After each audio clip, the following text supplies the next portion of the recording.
그래서 아내도 남편에게 복종하는 가정 공동체로 예배합니다. 우리나라에서 제일 큰 위기는 예배의 위기입니다. 예배의 대상인 하나님께 집중하지 않는 것입니다. 또 다른 문제는 예배의 방법의 타락입니다. 하나님을 바로 가르치지 않으니까 예배를 드리는 방법도 무너지고 있습니다. 말씀 중심의 예배가 아니라 여러 가지 눈에 보이는 시각적인 중심의 예배를 드립니다. 예배가 무너지기 때문에 사실은 가정도 무너지고 있습니다. 예배에서 복종하면서 예배에서 한 가정 단위로 예배를 드릴 때 가정의 질서가 굳게 세웁니다. 그러나 예배가 가정 단위로 드려지지 않기 때문에 가정도 흐트러지고 있습니다. 오늘 11장에서 14장 우리가 마지막으로 말씀 듣는데요. 11장에서 14장은 전체 예배에서에 대해서 가르칩니다. 오늘 14장에서는 26절부터는 복종하며 예배드린다. 그래서 아내도 남편에게 복종하는 가정 공동체로 예배한다고 가르칩니다. 우선 11장에서 14장 전체를 한번 쭉 보면은 예배에 대해서 가르치는 것을 우리는 알 수 있습니다.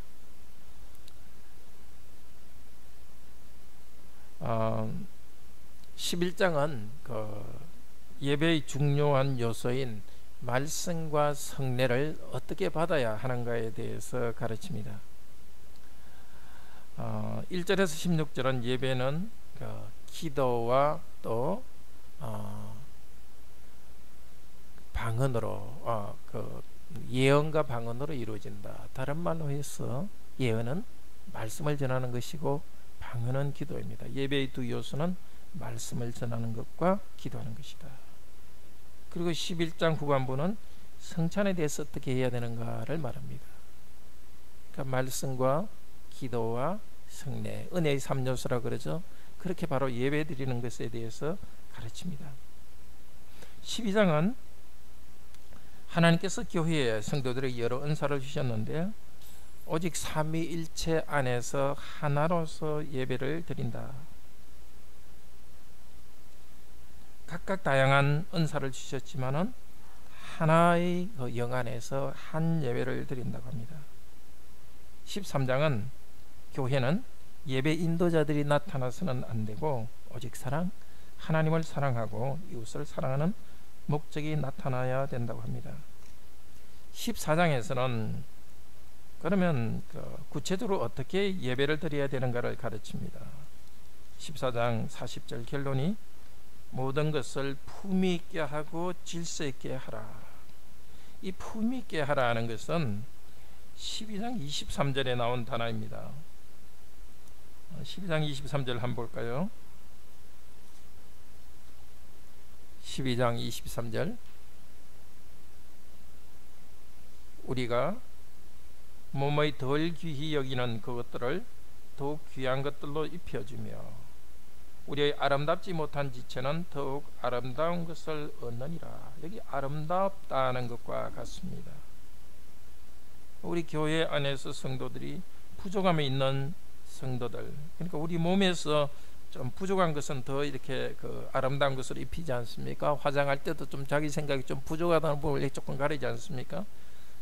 그처럼 우리 교회 안에서도 좀 부족한 성도들에게 더 우리가 공급해서 아름답게 만들어가는 것입니다. 아름답게 한다는 것은 결국 유익을 준다는 뜻입니다. 부유있게 한다는 것은 유익을 준다. 부족한 사람에게 유익을 준다. 교회의 예배는 구체적으로 유익이 되어야 되는 것입니다. 그래서 14장에서는 방언으로 통역도 없이 한다는 것은 그거는 아무 유익이 되지 못합니다. 그래서 그렇게 하지 말고 잘 이렇게 유익이 되도록 예배를 드리라. 그러니까 오늘은 우리가 방언으로 예배 드리지 않지만은 어떻게 되겠죠? 예배를 할 때 뭔가 감정만 붕 띄우는 그런 예배가 되는 것이 아니라 하나님 말씀을 잘 배워서 유익이 되도록 해야 됩니다. 아니면 또 설교가 꼭 너무 지성적으로 돼가지고 교회가 너무 지성적으로 돼가지고 뭔가 있는 것 같기는 했는데 뭐 도대체 마치 외국말 듣듯이 그렇게 돼서는 안 되고 뭔가 유익을 주는 그런 예배가 되어야 됩니다. 적절한 예배입니다. 그리고 또 교회의 예배의 두 번째 용서는 40절에 질서 있게 하라. 이 질서라는 것은 원래 동사로 만들면 무슨 뜻이라 했죠? 지난번에 복종이라는 뜻이죠. 질서 있게라는 것은 복종이 있게 해라. 직분이라는 말도 되고 반차라는 말도 됩니다. 구약의 레위인과 제사장들이 자기가 성전에서 섬기는 당번을 여기 있는 그 질서라 이렇게 합니다. 그러니까 우리 신약시대 예배는 마치 구약시대의 직분자들이 성전에서 자기 맡은 일을 하듯이 질서 있게 합니다. 자기 하고 싶은 것 하고 이렇게 하는 것이 아니라 질서 있게 하는 것이고 복종하면서 하는 것입니다. 26절에서 40절이 바로 복종 있는 예배에 대해서 가르칩니다. 질서를 따라 직분을 따라 드리는 예배, 바로 복종 있는 예배입니다. 좀 더 구체적으로 전체를 한번 봅시다. 그리고 또 그 아내가 나중에는 그 아내로서 그 남편에게 복종이 있는 그 가정 공동체로 예배드린다는 것을 보겠습니다. 26절은 형제들이 너희가 모일 때 각각 찬송 시도 있으며 하나님께서 각각 여러 은사를 나누어 줍니다. 고린도 교회에서는 그때는 이렇게 예배 드릴 때 여러 명에게 앉아서 예배를 인도하고 각각 다른 것으로 나눠 줬습니다. 근데 지금은 교회가 이제 발전돼서 하나님께서 한 교회에 이렇게 직분자 제가 이렇게 앉아서 가르치듯이 말씀을 가르치도록 했습니다. 30절에 보면 앉아서 30절에 보면 곁에 앉아 있는 다른 얘기. 그러니까 말씀을 전하는 예언하는 자들이 여러 명 앉아 있는 거죠. 다 성도들이 예배드리지만 특별히 앞쪽에 앉아서 예배를 인도하고 있습니다. 초대교회는 다 의자가 있는 게 아니니까 서서 예배들이 있을 거예요. 근데 이제 이게 예언을 말씀을 인도하는 사람은 앞에 앉아서 이렇게 예배를 각각 앉아서 예배를 이렇게 여러 명이 이렇게 그때 주어지는 예언을 따라서 했지만 지금은 이 목사를 통해서 하고 있습니다. 근데 이 예배가 질서가 있어야 된다는 것 지난주에 우리가 봤지만 다시 한번 봅시다. 방언에 대해서 만약 누가 방언으로 말하려거든 27절에 보면 두세 사람이나 하고 많아야 세 사람이 그리고 차례를 따라하고 한 사람은 통역할 것이요. 그러니까 예배가 막 그 시끄럽고 분주한 것이 아니라 이렇게 그 기도를 찬양을 인도하는 그 방언으로 찬양을 인도하는 사람이 한꺼번에 하는 것이 아니라 한 명 한 명 그렇게 하고 그 다음에 통역이 있도록 그렇게 했습니다. 자기가 하고 싶다 해서 막 말하는 것이 아니라 다른 그 말씀을 인도하는 사람들과 관계 속에서 질서 있게 하라 했습니다. 예언도 31절에 보면 말씀을 전하고 있습니다. 옆에 있는 다른 사람에게 예언이 나타나면 잠잠하라. 하나씩 하나씩 예언하라. 말씀을 전하는 자가 자기 개인이 얼마나 말씀을 잘 알고 있는가를 나타내기 위해서 하는 것이 아니라 하나님께서 교회에 주시는 말씀을 받기 위해서 자기 목만 하는 자기 몫을 만큼 시간을 쓰고 또 다른 사람에게 기회를 줍니다. 32절은 복종을 더 강조하고 있습니다. 예언하는 자들의 영이 예언하는 자들에 의해서 제재를 받나니, 이 제재를 받는다는 것은 복종하게 된다는 것입니다. 말씀을 전하는 사람은 자기 마음대로 하는 것이 아니라 그때 함께 하나님 말씀을 전하는 성령으로 충만한 사람들에 의해서 복종되면서 말씀을 전합니다. 33절에 하나님은 의지로움의 하나님이 아니라 화평의 하나님이다. 하나님 질서 있게 예배드리는 걸 원하십니다. 질서란 것은 다름이 아니라 하나님께 복종하는 것이죠. 예배 가운데서 예배의 방법은 하나님께 복종하는 가운데서 예배드려야 되고 또 그것이 성도, 말씀의 은사를 가진 성도들에게 복종하는 가운데 예배드려야 됩니다. 이것을 결론적으로 40절에서는 예배는 질서 있게 하라. 질서는 바로 여기서 복종이란 단어가 나타났습니다. 자, 이제 우리 예배를 드릴 때는 예배에서 항상 질서 있게 되어야 되는데, 그 질서는 그냥 조용하고 뭐 사람들끼리 뭡니까 시끄럽지 않다는 뜻이 아닙니다. 사실 우리 교회는 아이들이 있으니까 조금은 시끄럽습니다. 그런 가운데 질서가 있습니다. 그 질서는 하나님을 향한 중심이 있는 복종이 있는 예배입니다.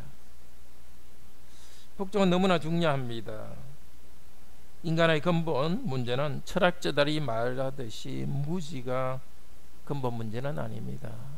심리학자들이 말하듯이 인간의 불안이나 우울이 인간의 근본 문제가 아닙니다. 사람의 근본 문제는 죄입니다. 하나님께 영광 돌리지 않는 반역성입니다. 그래서 예수 그리스도를 믿은 우리들이 예배 가운데서 계속 배워야 될 것은 복종하는 훈련입니다. 계속 그리스도께 복종하는 것입니다. 우리는 예수 그리스도를 주님으로 믿고 지형수 받았습니다. 더 이상 우리가 주인이 아닙니다. 예배 가운데 자기 의지를 굴복시켜 가는 일을 합니다. 목사도 자기 뜻대로 하는 것이 아니라 항상 굴복하면서 말씀을 전합니다. 교회 당연히 성경 말씀을 굴복하면서 말씀을 전하는 거죠. 자기 창조적인 생각, 아무 이야기나 교인들이 좋아할 만한 아무 이야기나 하는 것이 아니라 성령님께서 정하신 그 말씀에 복종하면서 말씀을 전파대로 삽니다. 뿐만 아니라 말씀을 전했던 좋은 선생들, 어거스틴이나 칼빈, 루터나 이런 분들의 글을 읽으면서 또 더구나 교회의 고백서, 웨스트민스터 고백서나 또 하드베크 요리문답, 그런 것을 통해서 교회가 이미 잘 알고 있는 그 교회가 우리에게 들려주는 그 음성의 통제를 받으면서 질서 있게 복종하면서 예배드립니다. 성도들을 사실 복종을 훈련시키기 위해서 하나님께서는 종종 성도들보다 좀 모자라는 부족한 목사로 세우는 경우들이 종종 있습니다. 성도들보다 좀 말주변도 좀 좋지 않고, 그래서 좀 성도들이 조금 이렇게 뭡니까 인간적으로 볼 때는 좀 존경할 수 없는 그런 분을 하나님께서는 세우십니다. 그렇게 하셔서 어떻게 합니까? 목사가 이렇게 말은 좀 어눌하고 부족한 것 같지만 그러나 그가 전하는 말씀에 복종하도록 복종을 훈련시키기 위해서 하나님께서는 그런 일이 생기게 합니다. 예배에 나올 때는 오늘 예배에 관한 가르침은 항상 이렇게 하나님께 주시는 말씀에 복종하는 자세, 전하는 사람도 복종하는 자세여야 되고 당진이 받는 사람도 복종하는 자세로 말씀을 받아야 됩니다. 자, 두 번째로 우리의 주님이신 그리스도도 직분자로서 복종하는 그런 예배의 모범을 보였습니다. 오늘 그 질서 있게 하라 있죠. 질서 있게. 질서 있게는 질서를 따라 이 뜻도 되고 반차를 따라 그거가 똑같은 단어입니다. 반차를 따라 이 말씀이 히브리서 5장 8절에서 10절에 그대로 나옵니다. 한번 봅시다.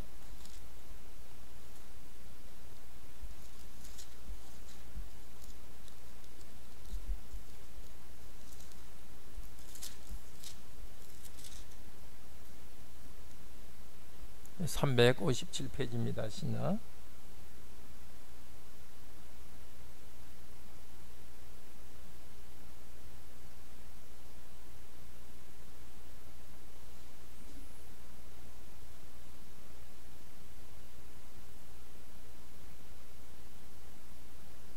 히브리서 5장 8절에서 10절.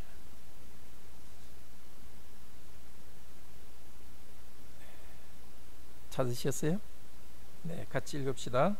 그가 아들이시면서도 받으신 고난으로 순종함을 배워서 온전하게 되셨은즉 자기에게 순종하는 모든 자에게 영원한 구원의 근원이 되시고 하나님께 멜기세덱의 반차를 따른 대제사장이라 칭하심을 받으셨느니라.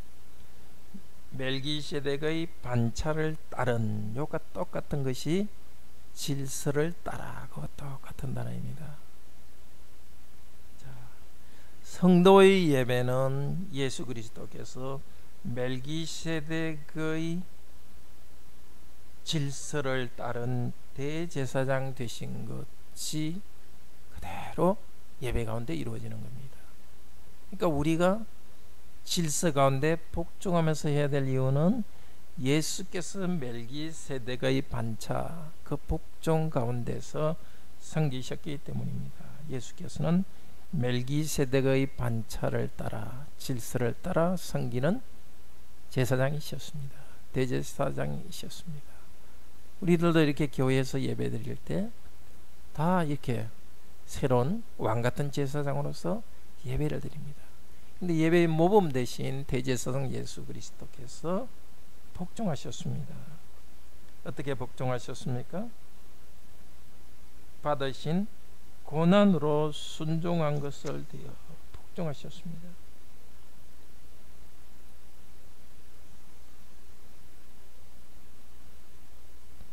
아들이신데도 하나님이신데도 고난 가운데 오히려 순종하는 것을 배워갔습니다. 참 다 이해하기 힘든 것입니다. 그분은 그냥 원하시면 복종할 수 있는 분인데도 고난 가운데 하나님께 복종하는 것을 배워갔습니다. 7절에서 좀 더 자세히 말하는데요. 같이 한번 읽을까요? 그는 육체에 계실 때에 자기를 죽음에서 능히 구원하실 이에게 심한 통곡과 눈물로 간구와 소원을 올렸고 그의 경건하심으로 말미암아 들으심을 얻었느니라. 심한 통곡과 눈물로 간구를 흘렸다. 실제로 예수님께서는 눈물을 흘리셨습니다. 나사로가 죽었을 때 그 여동생이 나사로의 무덤 앞에서 울고 있을 때 예수님께서 눈물을 흘리시며 우셨습니다. 그 사랑하는 오빠를 읽고서 정말 망망해서 울고 있는 그 두 자매를 보고서 예수님도 눈물을 흘리시면서 고통에 함께 하셨습니다. 죽음 그 자체에 대해서 분노하시고 죽음을 멸하실 분으로서 우셨습니다. 또 마태복음 8장에서는 예수님께서 우리의 질병을 짊어지셨다. 우리의 질병을 짊어지시면서 고난을 당하셨습니다. 그때 병을 고쳐줄 때 예수님께서는 사람들의 질병을 짊어지셨습니다. 또 예수님께서는 겟세마네 동산에서 하나님께 눈물로 간구했습니다. 제가 이것을 지나갈 수 없겠습니까? 그러면서 순종하는 것을 배웠죠. 그러나 내 뜻대로 마옵시고 아버지의 뜻대로 마옵소서. 아들이신데도 그리스도께서는 하나님과 기도하시면서 자기 뜻대로 하지 않고 인간적 뜻대로 하지 않고 하나님의 뜻에 자기를 복종시키는 법을 배워갔습니다. 오늘 히브리서 6장 9절에서는 5장 9절에서는 고난으로 순종함을 배우면서 온전하게 되었다. 그분이 완전한 분인데도 사람이 되셨기 때문에 고난 가운데서 계속 순종함을 배워가면서 완전하게 되셨다고 합니다. 그리스도께서는 눈물로 하나님께 십자가를 피해가기를 간구했으나 다시 그 뜻에 복종시키셨고 그 과정에서 그리스도는 더 완전해져가는 사람의 모습을 보여주었습니다. 복종의 가장 모델은 바로 예수 그리스도이십니다. 우리가 예배 때 복종한다 할 때 그것을 꺼릴 이유가 없습니다. 다시 고린도전서로 돌아와 봅시다. 고린도전서 15장 25절에서는 하늘나라는 복종의 나라다 그렇게 합니다. 새하늘과 새 땅, 천국이 과연 어떤 것일까? 천국은 바로 복종의 나라입니다. 고린도전서 15장 25절 봅시다.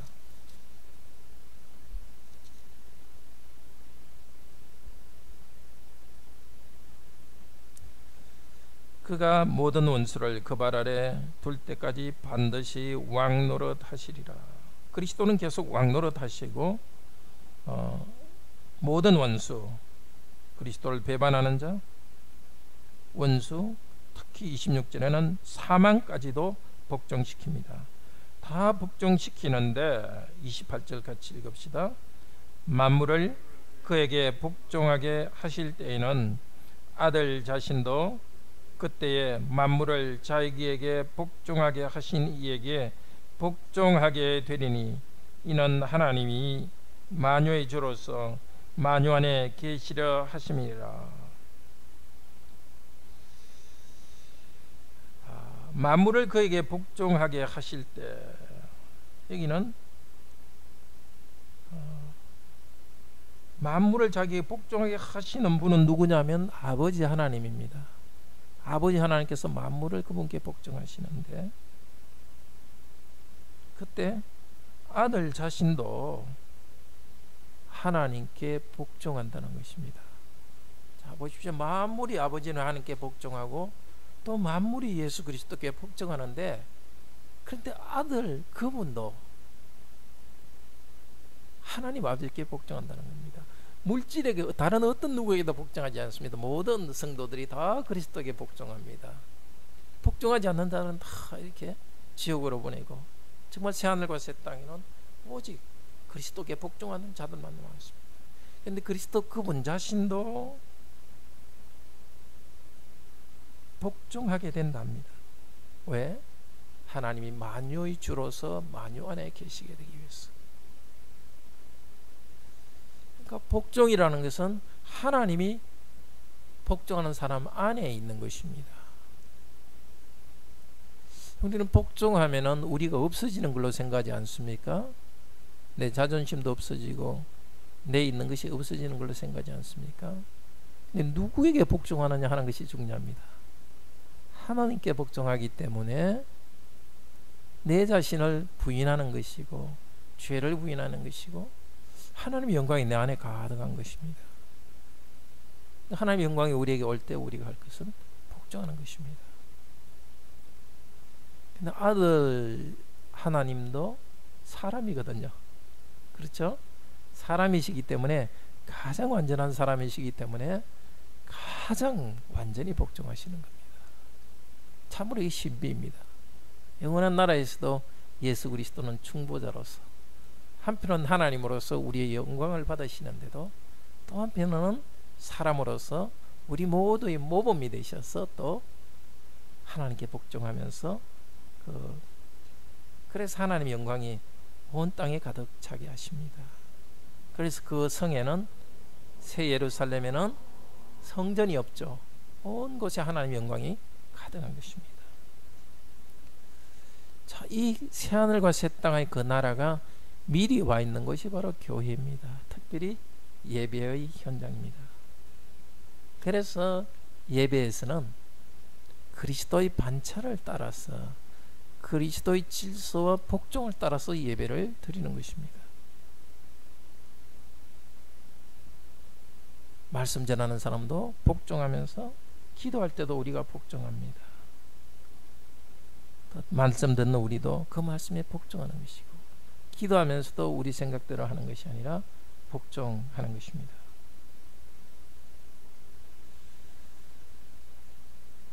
또 성도들은 예배뿐만 아니라 삶에서도 목사와 직분자를 통해서 오는 권면과 하나님의 은혜를 복종하며 받아들여야 되겠죠.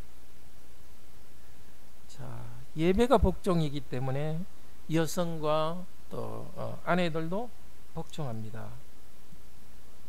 여성과 아내에게 성령님은 복종의 은사와 직분으로 예배에 참여하도록 부르십니다. 다르게 말해서 가정은 하나의 공동체로서 복종하며 예배하고, 아내도 복종하며 예배합니다. 오늘 34절에 14장 34절에 보면 여자들은 교회에서 잠잠하라. 그들에게는 말하는 것을 허락함이 없나니 율법에 이르는 것 같이 오직 복종할 것이요. 여기 율법이라는 것은 구약 성경 말씀이죠. 근데 구약 성경에 여자가 복종하라 그 말이 분명히 나오는 것은 없습니다. 그렇지만 창세기 2장 23절에 하나님께서 사람을 만드실 때 여성은 남자의 갈비뼈로부터 만들었다 하시고, 또 2장 18절에서는 하와가 아담을 위해서 돕는 배필로 창조했다. 지금 그것을 두고 하는 말입니다. 또 3장 16절에서 타락한 후에 하나님께서 하와에게 벌을 내리면서 남편은 너를 다스릴 것이다 이렇게 했습니다. 타락 이후에 그렇게 하신 이유는 더 이렇게 무질서해질 수 있기 때문에 가정의 질서로서 주신 것입니다. 그러니까 타락 이후에 뿐만이 아니라 그런데 타락 이전에도 돕는 배필로 두셨습니다. 자, 그래서 이제 복종인데, 복종은 35절에서 좀 더 구체적으로 배우려거든 자기 집에서 자기 남편에게 물을 지니 여자가 교회에서 말하는 것은 부끄러운 것이라.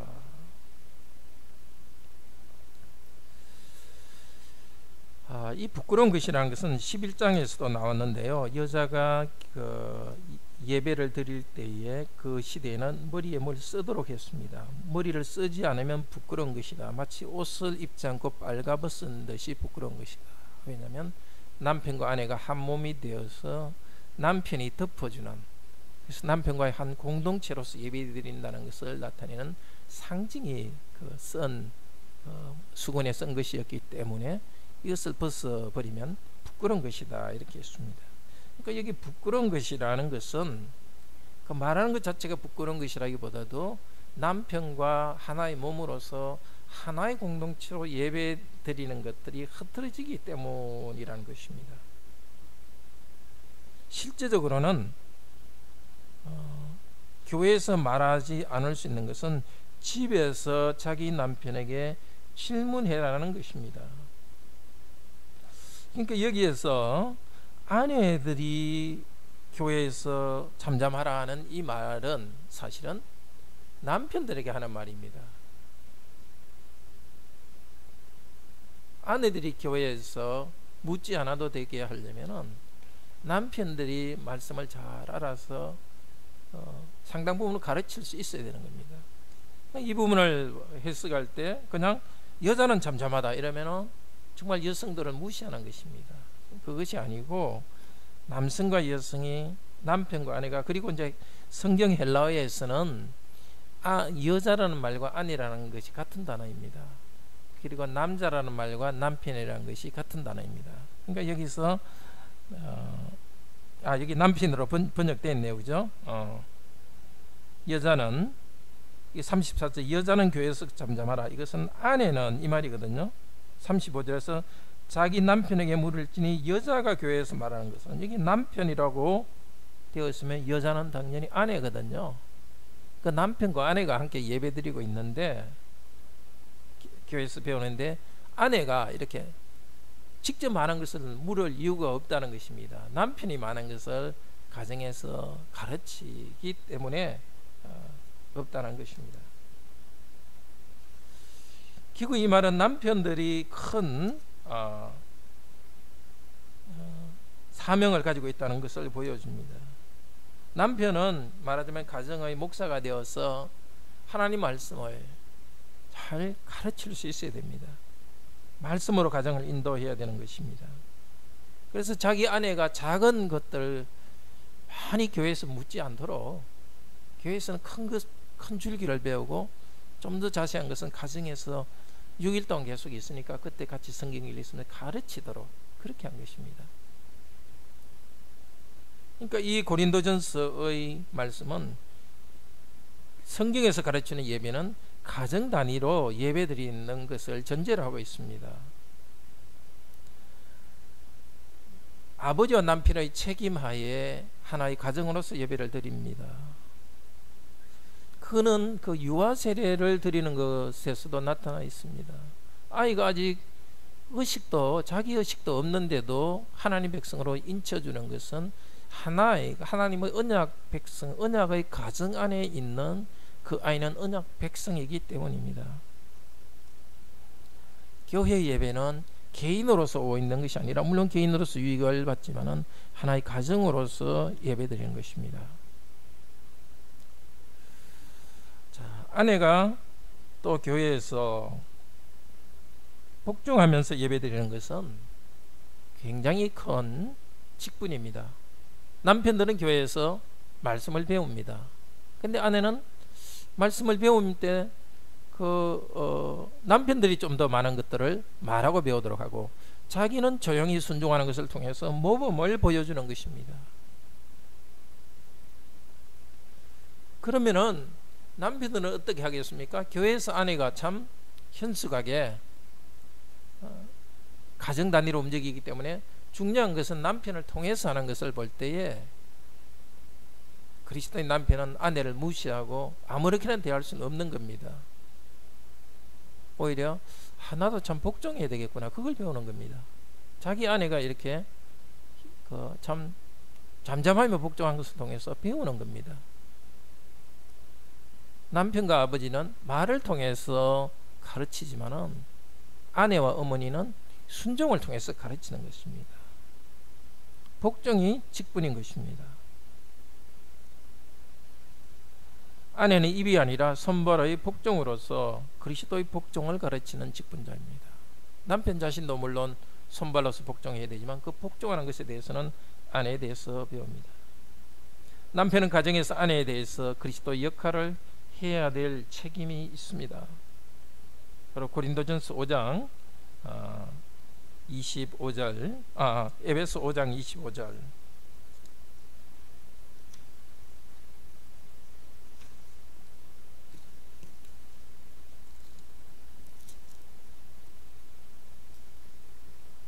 자, 25절에서 27절, 315페이지입니다. 같이 읽읍시다. 남편들아, 아내 사랑하기를 그리스도께서 교회를 사랑하시고 그 교회를 위하여 자신을 주신같이 하라. 이는 곧 물로 씻어 말씀으로 깨끗하게 하사 거룩하게 하시고 자기 앞에 영광스러운 교회로 세우사 티나 주림 잡힌 것이나 이런 것들이 없이 거룩하고 흠이 없게 하려 하심이라. 그리스도께서 복종하시듯이 남편들도 복종해야 됩니다. 어떤 식으로? 그리스도께서 교회를 사랑하시고 자기를 주신같이. 이 주심이라는 것은 십자가에서 자신을 주신 것입니다.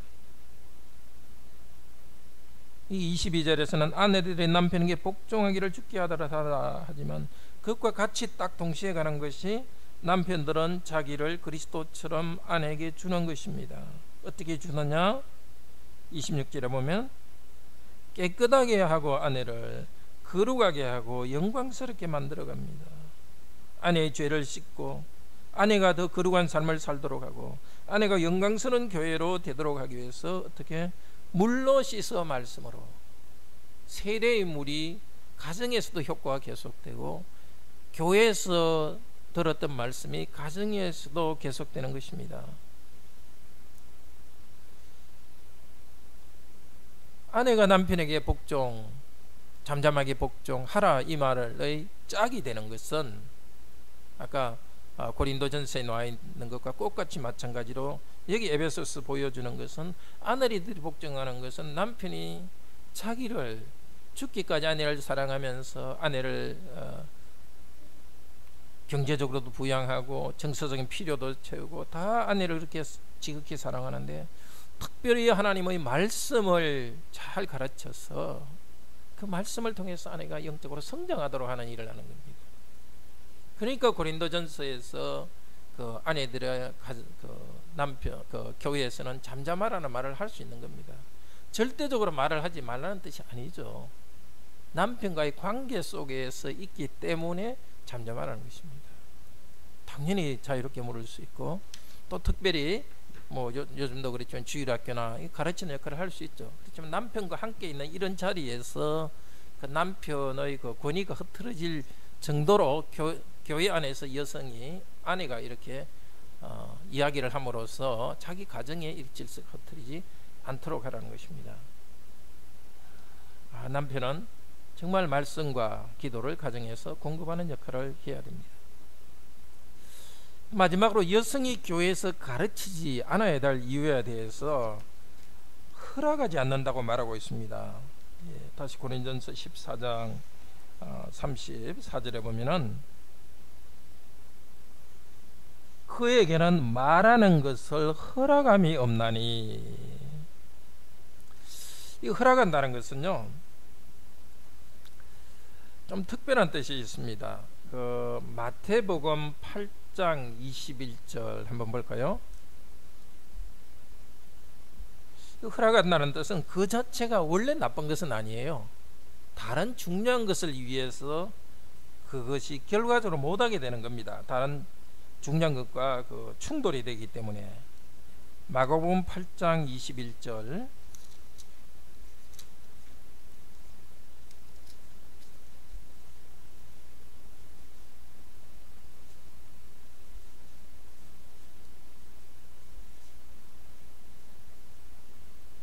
이게 마가복음 8장 21절 제가 잘못 메모했습니다. 누가복음 9장 59절 봅시다. 누가복음 9장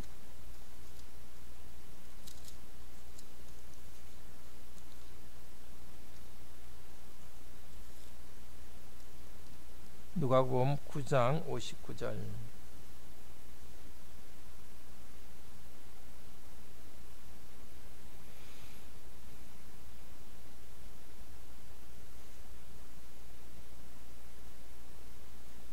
네, 9장 59절 같이 읽어볼까요? 또 다른 사람에게 나를 따르라 하시니 그가 이르되 나로 먼저 가서 내 아버지를 장사하게 허락하소서. 여기 같은 말입니다. 예수님께서 어떤 사람을 보고 나를 따르라 이렇게 하니까 그 사람이 이게 따라가긴 하지만 아버지를 장사하는 것을 허락해 주시옵소서 이렇게 하니까 예수님께서 허락했습니까? 하지 않았습니까? 뒤쪽에 보면 허락하지 않았죠. 자, 장사하는 것은 너희 가족이 장사하게 하고 너는 나를 따르라 이렇게 합니다. 약간 이제 좀 강조하기 위해서 그 말을 하셨죠. 뭐 항상 그렇게 되는 건 아니죠. 우리한테 가르쳐 주려고 일부러 그렇게 하신 거죠. 그러니까 복음 전하는 것이 가정의 그런 일보다 더 우선이고, 어떨 때는 가정의 일을 뒤로 하고 복음 전하는 것을 향해서 나가야 된다는 걸 가르쳐 주기 위해서 이 말을 했습니다. 근데 여기서 예수님께서 허락하지 않았거든요. 자, 여기서 아버지를 장사 지낸 것 그 자체가 나쁜 것은 아닙니다. 좋은 거예요. 좋은 것이지만 허락하지 않은 거예요. 그러니까 금지하신 것이 아니고 허락하지 않은 거예요. 그 자체는 좋은 거지만은 허락하지 않았습니다. 아마 제가 잘못 메모했지만 마태복음 8장 21절, 제가 마가복음 8장 22절이라 그랬죠. 마태복음 8장 21절에는 가족을 위해서 인사하는 것을 하지 말라 그랬습니다. 예수님께서 8장 21절에 보면은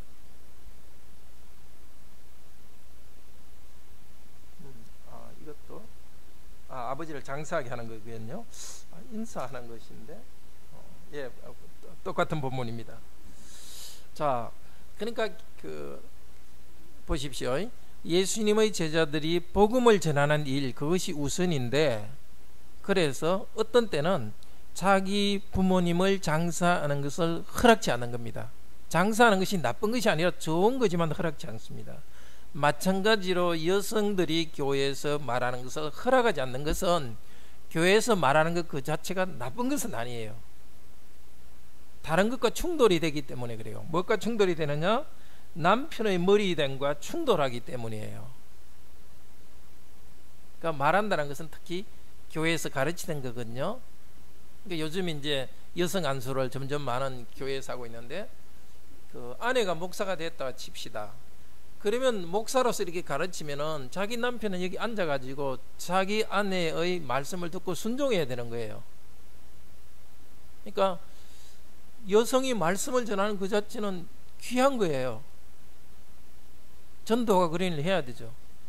근데 공적 예배를 남편이 가족이 다 참여하는 이 공적 예배를 인도할 경우에는 가정 단위로 예배가 참석한다는 이것에 충돌되기 때문에 허락하지 않는 거예요. 이걸 잘 이해해야 되는 거예요. 극단적으로 우리 이제 이 말씀을 잘 지키는 교회에서는 여성들은 배우면 안 된다. 뭐 여성들은 그냥 살림만 하면 정도면 알면 되고 이런 식으로 해서 여성들을 좀 적게 교육하게 할 수도 있습니다. 그렇지 않습니다. 공적인 자리에서 남편의 머리됨이 흐트러지기 때문입니다. 어떨 때는 그런 일이 할 수 없이 여성들이 가르쳐야 될 때가 있습니다. 예배를 인도할 때가 있습니다. 6.25 전쟁 같은데 다 남자들이 군대 갔다. 그때는 인도해야 되는 거죠. 또 남자들 중에는 예배를 인도할 만한 정말 전혀 그런 사람이 없을 때는 여성이 예배를 인도하죠. 그게 행복한 상황일까요? 행복한 상황 아니죠. 뭐든 좀 정상적으로 되잖아요. 남편들이 말씀에 굳게 서서 가정에서도 가정을 잘 세우고, 가정을 잘 세우는 사람들 중에 또 목사로 부르심을 받은 사람들이 복음을 전해서 그 자신의 가정도 쓰고 다른 가정도 이렇게 교회를 통해서 여러 가정의 남편들이 말씀도 배우고 또 가정으로 굳게 서는 것이 하나님의 교회의 정상적인 질서입니다. 근데 요즘 이제 여성 안수를 여성도 공적으로 가르쳐야 된다는 걸 주장하고 점점 세계적으로 나아가고 있는데요. 그거는 정말 어리석은 것이에요. 여성이 설교, 여성이 목사가 되어야 할 수밖에 없는 그런 상황을 주십시오 하고 소원하는 것과 같아요. 남자들 중에 하나님 말씀으로 복음 전파자 목사가 되는 일에 부르심을 받은 사람이 점점 적으면은 목사들이 헌신하지 않으면 할 수 없이 그렇게 돼요. 독일에 이렇게 최근에 갔다 온 분 이야기 들으니까 많은 교회들이 여자 목사로 바뀌었어요. 그 이유 중에 하나가 남자들은 목사 지원을 안 하니까. 심지어 지금 로마 가톨릭 교회도 이제 남자들이 신부로 지원을 안 하니까 여성에게 사제직을 줘야 되지 않냐, 그런 식으로 논의하고 있는 거예요. 그러니까 좀 비정상적이고 병적인 상태예요. 여성들이 교회에서 가르쳐야 되고 목사로서 해야 된다는 상황. 그런 비극적 상황이 오지 않도록 우리는 해야 됩니다. 교회가 말씀이 풍성하고, 그래서 남자들이, 우리 어린 자녀들이, 남자들이 정말 목사가 되겠다는 그런 헌신을 하고, 특별히 정말 은사가, 여러 가지 은사와 재능이 있는 우리 자녀들이 희철 헌신을 해야 됩니다.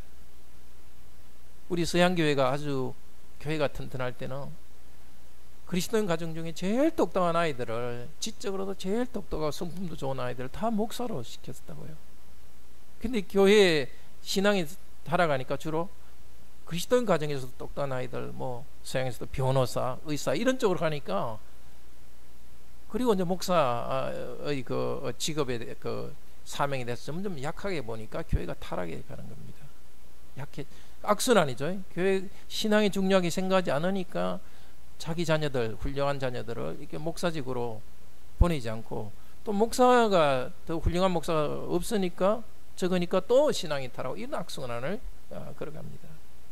그러니까 여기 우리 고린도 전서에서 여성은 교회에서 잠잠하라, 이 말은 결코 여성을 비하하는 것이 아니고 오히려 가정 단위로 교회가 세워진다는 것, 그리고 가정이 얼마나 중요한 것을 가르치는 부분입니다. 그리고 이 부분은 남자들에게 가정의 가장으로서 정말 아내를 사랑하고 죽기까지 아내를 사랑하는, 특별히 말씀으로 가르치는 그 사명을 다하도록 하는 겁니다. 그것이 없이, 그것은 강조하지 않고 아내는 교회에서 잠잠하라 하면 이것은 정말 여성에 대해서 비하하는 것이죠.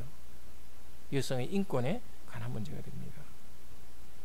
자, 오늘 우리 말씀을 통해서 하나님의 나라는 복종의 나라다는 것을 배웠습니다. 그리스도께서는 복종의 모범을 보이셨고 땅에서도 복종하셨고 이제 새하늘과 새 땅에서도 우리가 천국이 정말 천국인 이유는 하나님 영광이 온 곳에 가득한 것입니다. 바로 우리는 복종해야 될 나라입니다.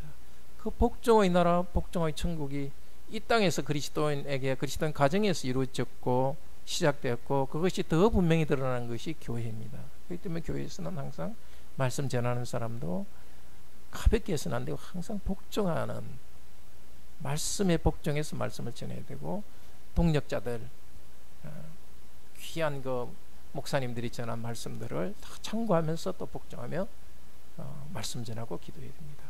모든 성도들도 항상 말씀에 대해서 복종하면서 듣고 기도할 때도 복종하며 자기 의지를 굴복시키면서 해야 됩니다.